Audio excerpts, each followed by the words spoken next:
নাম চলছে তো, সকলকে আবার জয়গুরু। সকলে ভালো থাকবেন, সুস্থ থাকবেন। আজ আপনাদের কাছে আমি খুব সামান্য দু একটা কথাই বলতে চাই। 50 বছরের অনেক বেশি আমি ঠাকুরের কাছে নত হয়ে আছি। নানানভাবে তাকে বুঝবার চেষ্টা করছি, এবং এই যে বুঝবার চেষ্টা কিছু খুব ফলবতী হয়েছে তাও বলা যায় না। কেননা আমাদের বোধ এবং বুদ্ধি, গ্রহণ ক্ষমতা সবই সীমাবদ্ধ। আমাদের পাত্র ছোট। শুধু মেধা থাকলেই তো হয় না। মেধা বা কোনোটা জিনিস মুখস্থ করে রাখলাম, বাণী, অনেক বাণী পাঠ করলাম, তাতে হয় না। কেননা আত্মস্থ করা এটা খুব কঠিন কাজ। ঠাকুরকে আত্মস্থ করা কেন কঠিন কাজ সেটা বলি। তিনি অবশ্যই ভক্তি মার্গেরও লোক,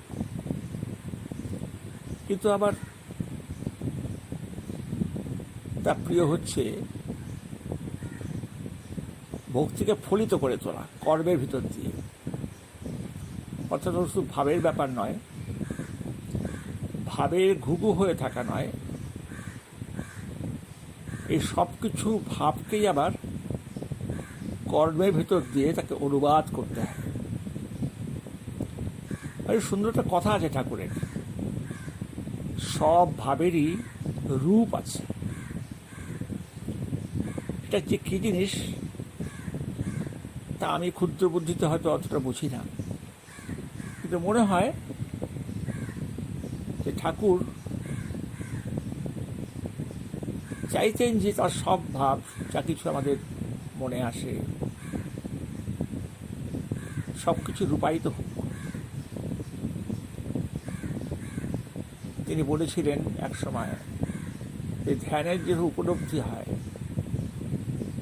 সেগুলো যদি কোনো যন্ত্র থাকতো তাহলে বাস্তবে সেগুলো দেখাতাম মানুষকে, দেখাতে পারলে খুব ভালো হতো। তাই হচ্ছেন ঠাকুর, কোমল এবং কঠোর। একটা সময় প্রথম দিকে যখন ঠাকুরের প্রকাশ ঘটল ঠাকুর হিসেবে, তখন তার বয়স খুব অল্প, 26-27। সেই সময় যে সমস্ত কথা তিনি বলতেন সেগুলো এত উচ্চ কোটির কথা,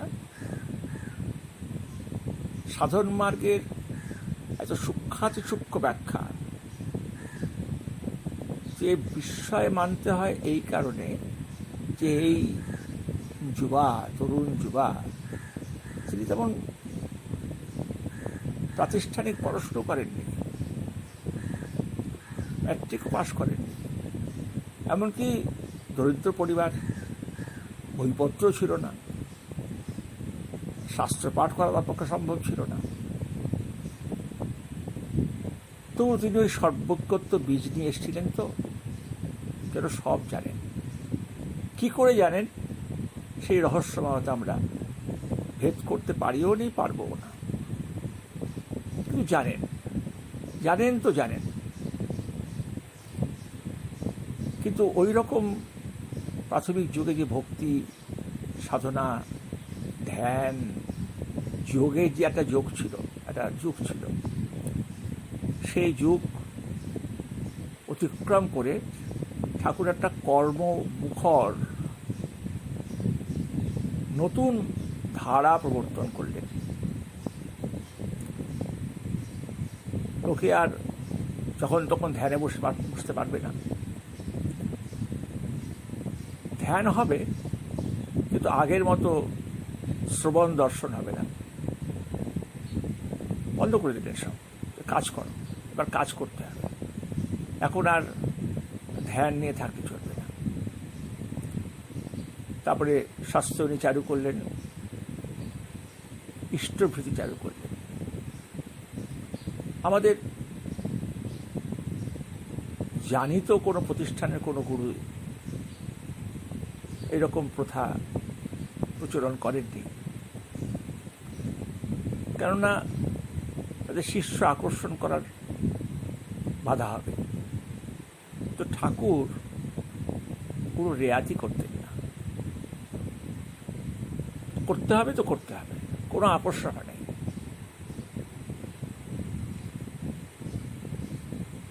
প্রথম শিষ্যরা আপত্তি করেছিল একটু আধটু, তারপর ক্রমে তারা বুঝতে পারল ঠাকুরটা নিগড়ে তাদের বেঁধে ফেলেছেন।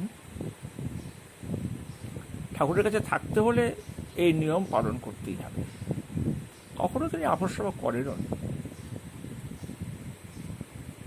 নানা রকম প্রায়শ্চিত্ত বিধি চালু করলেন, তার মধ্যে অনেকগুলো কঠিন প্রায়শ্চিত্ত আছে। চান্দ্রায়ণ, দুরকম চান্দ্রায়ণ আছে, প্রাজাপত্য আছে, শিশু প্রাজাপত্য আছে, মহাশান্তপন আছে। আজকালকার যুগে মানুষ এইসব শুনলে ভয় পেয়ে পালায়, করে বাবা এত কষ্ট। তো ঠাকুর ছাড়নেওয়ালা নন, চালু করলেন। ও দেখা গেল শিষ্যরা অনেকেই মহানন্দে এগুলো করছেন, সানন্দে করছেন, এবং যে পাপ থেকে তারা করছেন, যে অভিভূতি থেকে করেছেন, সেগুলো তাদের চলে যাচ্ছে। এই যে তার দয়া, তার ভালোবাসা কত দিকে কতভাবে যে প্রবাহিত, এই প্রায়শ্চিত্তগুলোর মধ্যেও তার ভালোবাসা আছে, যার ভিতর দিয়ে মানুষ মলমুক্ত হয়, পাপমুক্ত হয়। অন্যান্য শ্রদ্ধেয় গুরুদেব যারা আছেন তারা এত কঠোর নয় শিষ্যদের প্রতি। সন্ন্যাসী ভক্তদের সঙ্গে তারা হয়তো একটু কঠোরতা দেখান, কিন্তু সাধারণ শিষ্যদের সঙ্গে তাদের কোনো এরকম নিয়মকানুনের ব্যাপার স্যাপার নেই। ঠাকুর প্রত্যেকের জন্য একই নিয়মের ব্যত্যয় হবে না। এইভাবে ঠাকুর নিজেকে একটু দুর্লভ করে ফেলেছিলেন। মানে তার কাছে যাওয়া শক্ত, কঠিন নিয়ম কানুন। আমি অনেক যাজন করেছি। হাসির কথা হচ্ছে, তারা যাজন শুনেছে, মাথাও নেড়েছে, সম্মতিও দিয়েছে, কিন্তু এই মাছ মাংস খাওয়া যাবে না শুনে তারা ঘুরে গেছে। কিংবা ইষ্টভৃতি করতে হবে, ঠিক মতো পাঠাতে হবে, ইত্যাদি ইত্যাদি। ঘাবড়ে গিয়ে পালিয়ে গেছে, দীক্ষা নেয়নি। আমার এক ভাইরা ভাই ছিল, তিনি ভয়ের চোটে যখন আমার পাল্লায় পড়লেন, আমি তাকে দিনের পর দিন যাজন করেছি, মাসের পর মাস। তিনি চুপি চুপি গিয়ে সস্ত্রীক রামকৃষ্ণ মিশনে দীক্ষা নিলেন। ফিরে এসে আমাকে বললাম দীক্ষা নিয়ে নিয়েছি। তাই বললাম ঠিক আছে, খুব ভালো, জয়গুরু বলি। তার ভয় ছিল যে দীক্ষা নিয়ে যদি মাছ মাংস ছেড়ে দিই কোনো দিন, সেটাই তো একটা মস্ত বড় ট্র্যাজেডি হবে। তার চেয়ে যেখানে সব কিছু পারমিটেড, সেখানে দীক্ষা নেওয়া ভালো। তা ঠাকুর এরকমই আপোষ রফা করেননি। শিষ্য পালিয়ে যাবে এই ভয়ও তার ছিল না। যা করতে হবে তা করতে হবে, কোনো রকম তার মধ্যে ঢিলে বিধিলে চলবে না।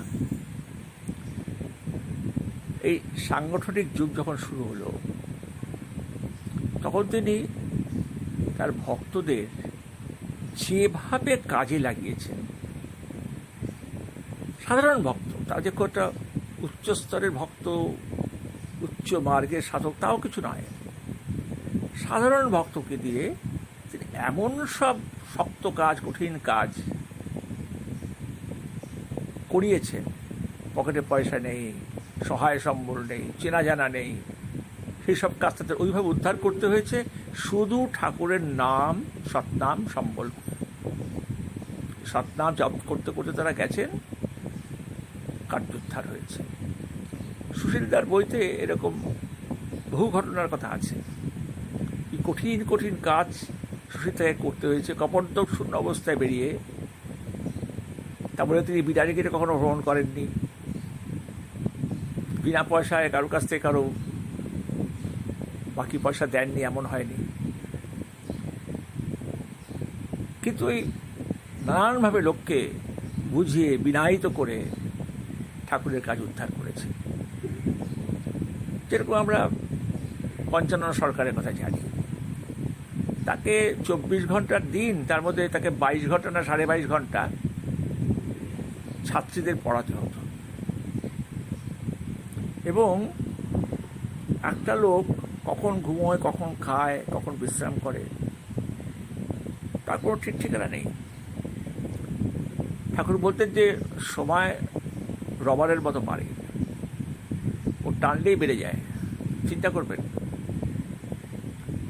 ওইভাবেই তিনি দিনের পর দিন এই ছাত্রীদের পড়িয়েছেন, ঠাকুরের মেয়েকে পড়িয়েছেন, তার স্ত্রীকে পড়িয়েছেন। এই যে অসম্ভব কাজকে সম্ভব করা সাধারণ মানুষকে দিয়ে, এটা ছিল ঠাকুরের একটা, কি বলবো, মানে হয়তো এক্সপেরিমেন্ট। মানুষকে নিয়ে ঠাকুরের নানা রকম এক্সপেরিমেন্ট আছে, এগুলো সেরকম। মানুষকে দিয়ে তিনি কত রকম কাজ করেছেন। পারগতা, ঠাকুর বিশ্বাস করতেন যে মানুষের পারগতা সীমাহীন, তাকে যত বাড়ানো যায় তত বাড়বে, সীমাহীন। ও সেটা তিনি এমন সব মানুষকে দিয়ে করিয়েছে যা কমন ম্যান, তার তো বিবেকানন্দ নেই, তার বড় শিষ্য কেউ নেই, তার পিছনে সরকারের মদত নেই, কোনো বড় লোক বিশাল মানুষ এসে তাকে যে সাহায্য করেছে এমনও নয়। যেমন রামকৃষ্ণদেবের ছিল মথুরবাবু বা নীরাসমণি বা স্বামী বিবেকানন্দ তো ছিলেনই, আরও বড় বড় সন্ন্যাসীরা ছিলেন। কিন্তু ঠাকুর একা। হয়তো এবার তিনি এই লীলাটা একাই করতে চেয়েছিলেন। আমার একটা যেমন মনে হয় যে রামকৃষ্ণদেব চলে যাওয়ার ২ বছরের মধ্যে ঠাকুরকে আসতে হলো কেন, এটা আমি অনেক ভেবেছি। ভেবে মনে হয়েছে যে রামকৃষ্ণদেব বিবেকানন্দের গুরু, আর বিবেকানন্দ অত্যন্ত ভক্তিমানও ছিলেন রামকৃষ্ণের প্রতি, সন্দেহ নেই। কিন্তু নিজের কৃতিত্বে, নিজের নানান প্রতিভায় তিনি প্রায় বিশ্বজনীন, বিশ্ববিখ্যাত হয়ে গিয়েছিলেন। সারা ভারতবর্ষের লোক কিন্তু বিবেকানন্দকে চেনে। এবং রামকৃষ্ণ মিশনের সন্ন্যাসীরা বলেন যে ওই স্বামীজি আমাদের সব। কোথাও যেন রামকৃষ্ণদেব একটু চাপা পড়ে গেছে, মানে অতটা বিবেকানন্দের মতো অতটা প্রাধান্য পাননি ভারতবর্ষ অন্যান্য রাজ্যে। বাংলায় আছে, বাঙালিরা রামকৃষ্ণদেবকে খুবই ভক্তি করে। আমি মাঝে মাঝে বলি এ কথা, বিবেকানন্দ এসেছিলেন, এত কাজ করে গেলেন, এত বড় একজন মানুষ, এত বড় মাপের মানুষ, কিন্তু আজ ভারতবর্ষে আমরা যা দেখছি, এই দেশে বিবেকানন্দ জন্মেছেন বলে তো মনেই হয় না। স্বামীজির ইম্প্যাক্ট কোথায়? সারা সমাজের ছেলে মেয়েরা তো নানা রকম ভ্রষ্টাচারে, ব্যভিচারে লিপ্ত। তারা নিজের ক্যারিয়ার তৈরি করছে, কেউ কেউ বেকার ফ্যাফে করে ঘুরে বেড়াচ্ছে। স্বামীজি যা বলেছিলেন ব্রহ্মচর্য পালন করতে, সেসব কোথায় গেছে? কিচ্ছু নেই। অথচ স্বামীজি এত বড় মাপের মানুষ, মনে হয় ঠাকুরকে আসতে হয়েছিল আরও একটা কারণে, কমন ম্যান, সাধারণ মানুষ। বিবেকানন্দ এত উচ্চ মার্গের সাধক যে সাধারণ মানুষের কাছে বিবেকানন্দ পরিস্ফুট হন না, ধরতে পারে না বিবেকানন্দকে। এমনকি আমরা যদি শ্রীময় গ্রন্থখানা দেখি, কথামৃত, তাহলেও দেখব সেখানে সাধন মার্গের কথা, এবং ঠাকুর কথা বলছেন বিশিষ্ট মানুষদের সঙ্গে। ঠাকুর যে কমন মানুষদের সঙ্গে কথাবার্তা বলেছে দিনের পর দিন, সেগুলো সেখানে নেই। তো ঠাকুরের বেলায় কি দেখলাম? ঠাকুর একেবারে প্রায় তৃণমূলে নেমে এলেন। তার বড় বিশাল শিষ্য কেউ নেই। চারজন এসছেন, কেষ্টদা, চিত্তরঞ্জন দাস এসছেন। চিত্তরঞ্জন বেশি দিন বেঁচেও ছিলেন না। কৃষ্ণদা অত বড় ভাবের মানুষটা তো যথেষ্ট প্রতিভার অধিকারী ছিলেন। ঠাকুরকে এই লীলাটা করতে হয়েছিল এই কারণেই যে তিনি বুঝতে পেরেছিলেন যে কমন ম্যান যারা, সাধারণ মানুষ যারা, একেবারে লেখাপড়া জানে না, চাষাভুষো, শ্রমিক বা ওই ধরনের মানুষ যারা, তাদের উদ্বুদ্ধ করা। তো সে কাজটা এত সুন্দরভাবে হলো। অনেক আদিবাসী যাদের এতকাল দীক্ষাই ছিল না, তারা পৌর সম্প্রদায়, নানান সব সম্প্রদায়ের মধ্যে ঠাকুর ধীরে ধীরে ঋত্বিকের মাধ্যমে ছড়িয়ে পড়লেন। আর ঋত্বিক কোথা? এটাও তার কোথাও নেই। আমরা কোথাও দেখতে পাই না ঋত্বিক কোথা আছে। রামকৃষ্ণ মিশনে ওই প্রেসিডেন্ট এবং প্রেসিডেন্ট মহারাজ আর সেক্রেটারি মহারাজ দীক্ষা দেন, আর কেউ নয়। কিন্তু ঠাকুরের তা নয়, তার পাঞ্জাধারী ঋত্বিকা দীক্ষা দিচ্ছে। ঋত্বিকা ঠাকুরের সমকক্ষ তো নয়ই, ধারে কাছেও নয়, কিন্তু পাঞ্জাবাহী ঠাকুরের নাম দিয়ে বেড়ায়। মানুষ তারা যেমনই হোক, ঠাকুর বলছেন যে নাম যখন সে দেয় তখন সে তো দেয় না, আমি দিই। অর্থাৎ প্রকৃত ঋত্বিক হচ্ছেন ঠাকুর নিজেই। তার হয়ে দীক্ষা, তার হয়ে যে দীক্ষা, তা তো অদ্ভুত কাজ হচ্ছে। দীক্ষা সার্থক। এই হচ্ছেন ঠাকুর, যাকে এই যুগে কোথায় স্থাপন করিতে বুঝতে পারছি না। একই সঙ্গে ভীষণ আধুনিক, আর একদিকে ভীষণ গোড়া প্রাচীনপন্থী। এই যে এখন জাতপাত তুলে দেওয়ার একটা ধোঁয়া উঠেছে, ওসব মানতে হবে না, বর্ণাশ্রম মানতে হবে না। ঠাকুরকে ধরলে এগুলো মানতে হবে। আর এইটাই দেখবেন অন্য কোনো সংস্থা আজকাল উচ্চারণও করে না।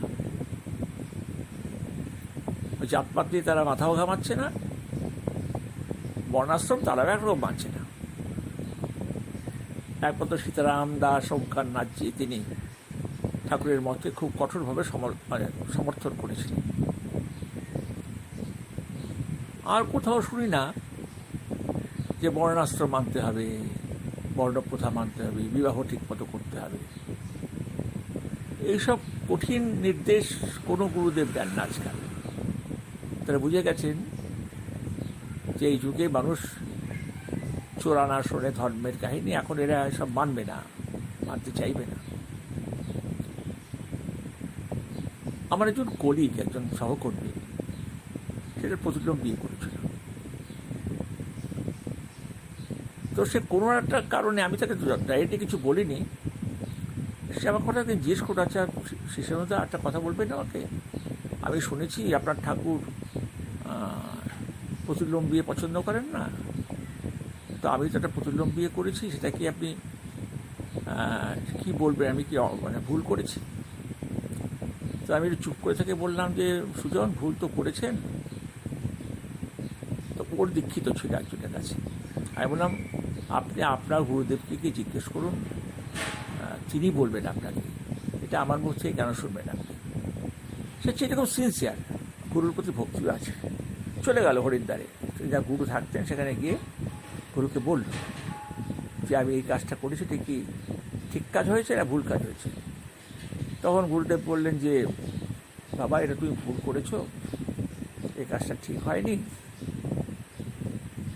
তবে তুমি একটু নাম ধ্যান করো ঠিক মতো, ও চলে যাবে। তো আমাকে যখন ফিরে এসে বলল, তখন আমি বললাম যে গুরুদেব যদি মনেই করে থাকেন যে এটা ভুল কাজ, যদি আগেই বলে দিতেন তাহলে তো অনেক ভালো হতো, তাহলে আপনি হয়তো সাবধান হতে পারতেন। তা আগে তো বলেননি, উনি অনুশাসন দেননি। অনুশাসন না দিলে শিষ্য দীক্ষা নেবে, তারপর নিজের মতো করে চলবে, একটু নাম হয়তো করবে, ধ্যান হয়তো করবে, বিপদে পড়ে গুরুকে ডাকবে, তার কোনো আত্মিক উন্নতি হবে কি করে? কারণ সে কিছু করছে না, যেমন ছিল তেমনই রয়ে গেল, কোনো রং লাগলো না, ঢং বদলালো না,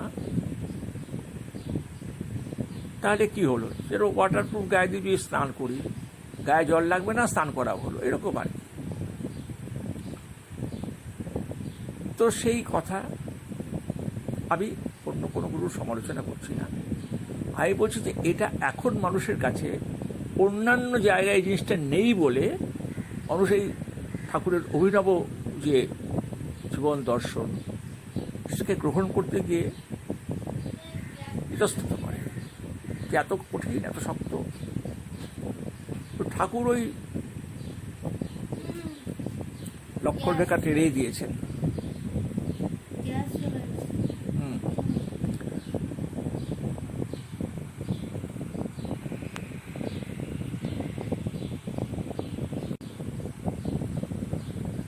তবু দেখা যায় এত আঁচবাজ, এত নিয়মকানুন, এত ডিসিপ্লিন। ঠাকুর বলছেন যে ডিসাইপল কথাটা থেকে ডিসিপ্লিন কথাটা এসছে। প্রথমে ডিসাইপল হও, তারপরে তোমার জীবনে ডিসিপ্লিন আসবে। ঠাকুরের জীবন আমাদের জীবনে ডিসিপ্লিন এনে দিয়েছে, শৃঙ্খলা। যে শৃঙ্খলাটা আমাদের এমনিকার জীবনে নেই। শৃঙ্খলা বলা সোজা, তো মেনে চলা খুব কঠিন। যেরকম লোক ব্যবহার, যা হোক, তারপরে যিনি ব্যথা, কোনো কারণে ব্যথা পেয়েছেন, দুঃখ পেয়েছেন, যন্ত্রণা পাচ্ছেন, তার প্রতি সহানুভূতি এবং সাহায্য, মানুষ বিপদে পড়লে এগিয়ে যাওয়া। অন্যে বাঁচায়, নিচে থাকে, ধর্ম বলে জানিস থাকে, অজস্র ছড়া দিয়েছেন। তুক প্রতিটি জীবনে, প্রতিটি চলার ক্ষেত্রে এগুলো ফর্মুলার কাজ করে, আমাদের বক্রগতিকে সরল সোজা করে দেয়, আমাদের জটিলতাকে সরল করে দেয়। এইটা একদিকে, আরেকদিকে ঠাকুর কিন্তু একেবারে আধুনিক, বিজ্ঞান জানেন, দর্শন জানেন, সাহিত্যের সম্পর্কে তার গভীর জ্ঞান। আর নিজে যে সাহিত্য রচনা করেছেন সেটা হয়তো উপন্যাস গল্প নয়, কিন্তু তার ভাষা, যে ভাষাগত তার দার্ঢ্য, যে দৃঢ়তা, যে সম্পদ, তা বাংলা ভাষার চর্চা যারা করেন তারা বহুদিন ধরে গবেষণা করবেন। ঠাকুর গবেষণারই জিনিস।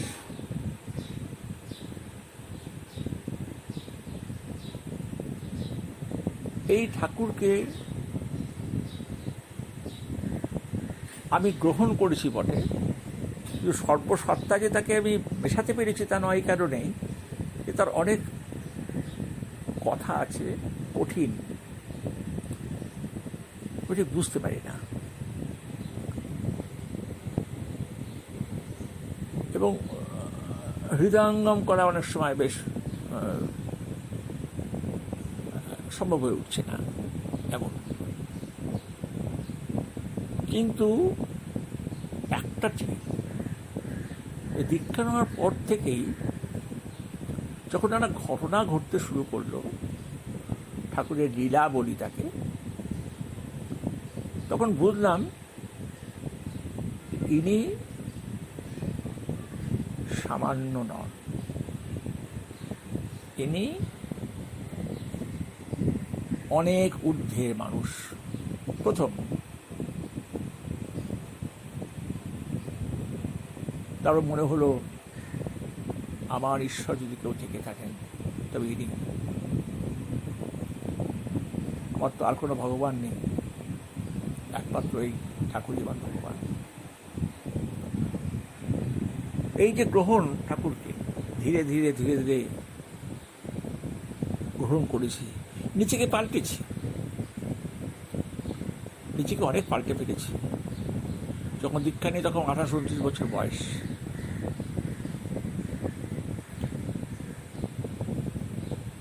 বেশি থাকি, বোর্ডিং হাউসে আছি। তারপরে মাছ মাংসের প্রতি প্রবল টান। আচমকে একদিন কেন আমি অরুচি এসে গেল, মাছ মাংস খেতে ইচ্ছে করে না। তো মাছ মাংস নিয়ে খুব খারাপ খারাপ স্বপ্নও দেখি। তাই মনে হলো না, এই আপদকে বিদায় করে দিই। তখন মেসেই ছিলাম, ঠাকুরকে বললাম যে আমি কাল থেকে মাছ খাবো না, আমাকে মাছ করবো না। এই মাছ খেলে কী খাবেন, কিছু তো থাকে না, ডাল আর আলু ভাজা বা যাই হোক একটা কিছু। অনেক সময় শুধু ডাল দিয়ে ভাত খেয়েছি, মাছ খাইনি। তখন তো বেশি পদ হতো না মেসে, ওই ডাল ভাত একটা তরকারি বলা চলে, আর মাছ। তো এই খেয়ে শুরু হলো। তারপর বিয়ে হলো। বিয়ের পর কিছুদিন মাছ মাংস খেতে হয়েছিল, জোর করে আমার মা খাইয়েছিল, শাশুড়ি খাইয়েছিল। তাই বললো আমাকে খাওয়াবেন না, আমার ইচ্ছে করে না খেতে, আমার অরুচি, আমার ভাল লাগছে না খেতে। না না না, ছাড়বে না, ছাড়বে না। তা বিয়ে করার তখন কলকাতায় ফিরে এলাম। এসেই আমি ওদের পরেশদা বসে আছেন ঋত্বিক, তাকে বললো আমাকে সস্তুনি দিন। তো সস্তুনি দিল। বউকে বলে রেখেছিলাম সস্তুনি দিয়ে কিন্তু আর মাছ মাংস খাবো না। তো বউকে জানিয়ে দিলাম আমি সস্তুনি নিয়েছি, আর মাংসটা খাচ্ছি। এই শুরু হলো নিরামিষ খাবার। কোনো কষ্ট হলো না, বিন্দু মাত্র কষ্ট হলো না। দিব্যি ডাল ভাত পেট ভরে খেয়ে নিই, তৃপ্তি হয়। মাছের জন্য কোনো হাহাকার নেই। সকালে উঠে ডিম, খুব ভালোবাসতাম ডিম। গেল, আপদ বিদায় হয়ে গেল। এই চেঞ্জ হলো। তারপরে মলমূত্র ত্যাগ করে শৌচ, সেগুলো শুরু হলো। থানকুনি পাতা খাওয়া শুরু হলো প্রায় প্রথম থেকেই। এই শুরু হলো তার সঙ্গে জীবন, তার সঙ্গে জড়ানো জীবন।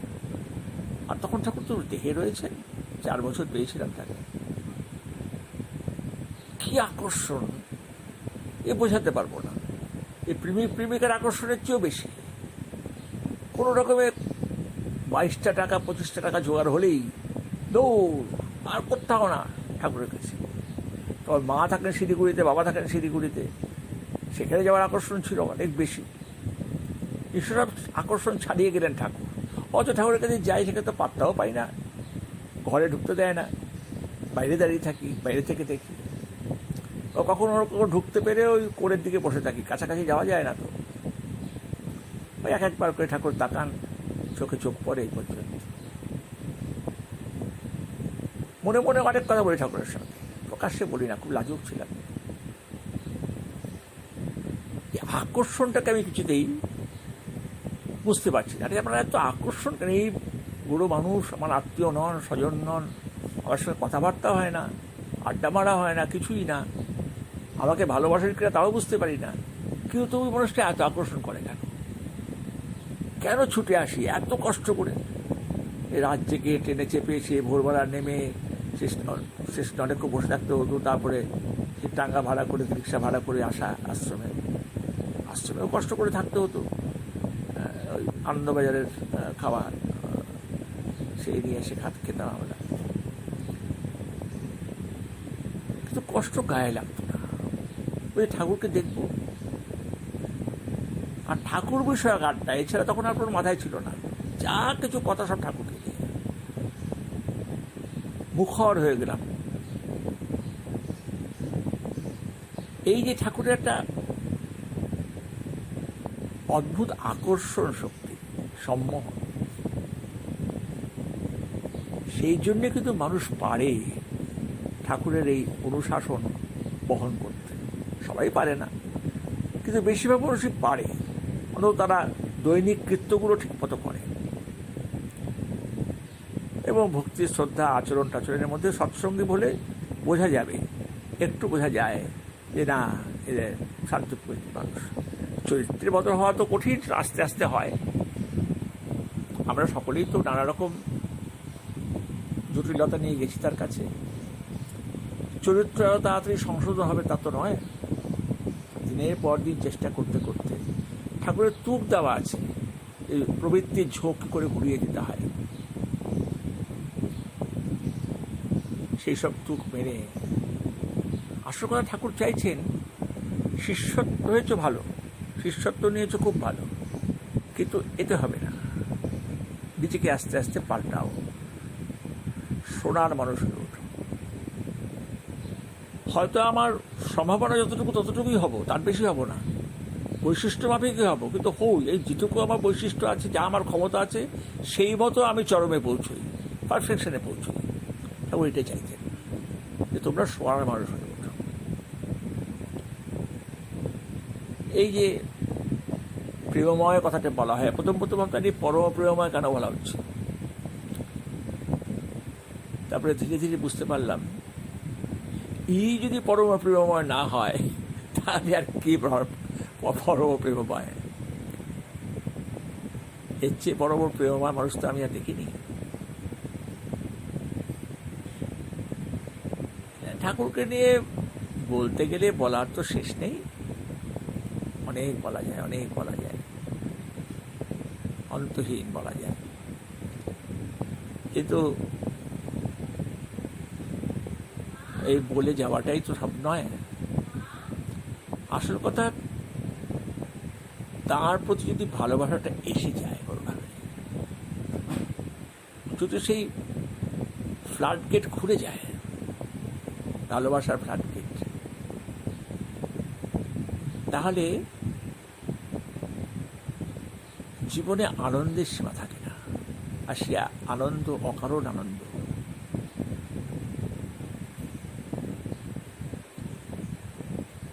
আর একটা কথা বলি, অনেকে দুঃখ করেন যে আমরা ঠাকুরকে দেখতে পেলাম না। দুঃখ করবেন না, ঠাকুর শুধু দেহেই ছিলেন তা নয়, দেহাতীত হয়েও আছেন, এতটা আছেন যে আমার তো মাঝে মাঝে মনে হয় ঠাকুর আমাদের চেয়েও জল জীবন্ত, এত সাড়াপ্রবণ।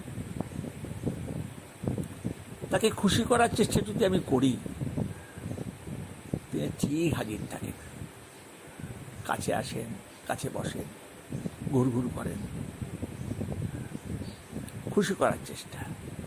এটা করলাম ঠাকুর খুশি হবেন, ঠাকুরের অভিপ্রেত একটা কাজ করলাম, ঠাকুর খুশি হবে। ঠাকুর তুমি খুশি হও, এই যে সামান্য সামান্য কথা, দূরের মানুষ বানিয়ে রাখতে হবে না, ও দূরের মানুষ না, ওই আসলে ঠাকুরের আসলে ঠাকুর, উনি গুরু অমুক কিছু ভাবতে হবে না, ঠাকুর ঠাকুর কিছু ভাবতে হবে না, বন্ধু বা পরিবারের লোক, এই তো কাছেই আছেন, কথা বললাম ঠাকুরের, কেমন আছো, ভালো আছো, ভালো থাকো, এইরকমভাবে আর কি। নিত্য নৈমিত্য তার বন্ধু, আপনজন, বাবা, আপন আপন, বুকের ভেতরে আছো, মাথার ভেতরে আছো, শরীরের ভেতরে আছো, আমার গায়ের সুখে লেগে আছো। এইরকমভাবে ঠাকুরের সঙ্গে একটা ভাব ভালোবাসা, ওইটা খুব দরকার। ঠাকুর তোমাকে বড় ভালোবাসি, এই ভালোবাসাটা যদি আসে তখন কি থেকে যে কি হয়ে যায়।